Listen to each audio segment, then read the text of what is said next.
உங்கள் ஜாதகத்தில் தன்னுடைய வீட்டை தானே பார்க்கும் கிரக அமைப்பு இருக்கிறதான்னு பாருங்கள்.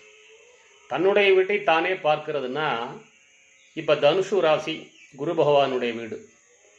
இப்போ குரு பகவான் மேஷத்தில் இருந்து 9வது பார்வையாக தனுஷை பார்த்தாலும் சரி, மிதுனத்திலிருந்து 7வது பார்வையாக தனுசு ராசியை பார்த்தாலும் சரி, அல்லது சிம்மத்திலிருந்து 5வது பார்வையாக தனுசு ராசியை பார்த்தாலும் சரி, அதன் காரகத்துவத்தை அதிகப்படுத்தி விடுவார். தன் வீட்டை தானே பார்க்கும் கிரகம் நல்லது மட்டுமே செய்யும், அதனுடைய வலிமை உயர்வாகிவிடும்.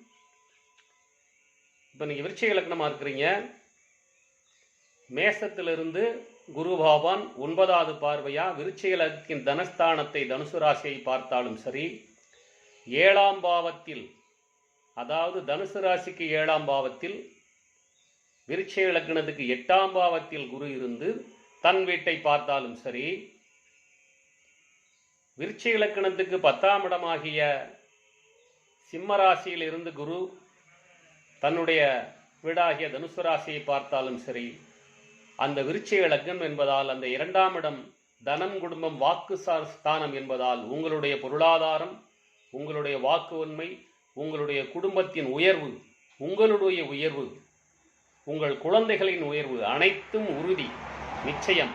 பொதுவாக ஒரு கிரகம் தன் வீட்டை பார்த்தால் அந்த பார்க்கும் இடத்தினுடைய தன்மையை அதிகப்படுத்திவிடும். இது மிக முக்கியமான விஷயம். உங்கள் ஜாதகத்தில் இருக்கிறதா என்று பார்த்து கொள்ளுங்கள். ஆனால் அந்த மேசத்தில் இருக்கும் குருவுக்கோ அல்லது மீனத்தில் அல்லது மிதுனத்தில் இருக்கும் குருவுக்கோ அல்லது சிம்மத்தில் இருக்கும் குருவுக்கோ அசுப கிரகங்களின் பார்வை இருக்கக்கூடாது. அவ்வாறு அசுப கிரகங்களின் பார்வை இருந்தால் அதன் தன்மை குறையும். அசுப கிரகங்களின் பார்வை இல்லையெனில், இல்லாமல் ஒரு கிரகம் தன் வீட்டை தான் பார்த்தால் மிக உயர்ந்த யோக பலன்களை தரும். உங்கள் ஜாதகத்தை சரியாக கணித்து பாருங்கள். நன்றி, வாழ்த்துக்கள். பண்டிட் என்ஜிபி.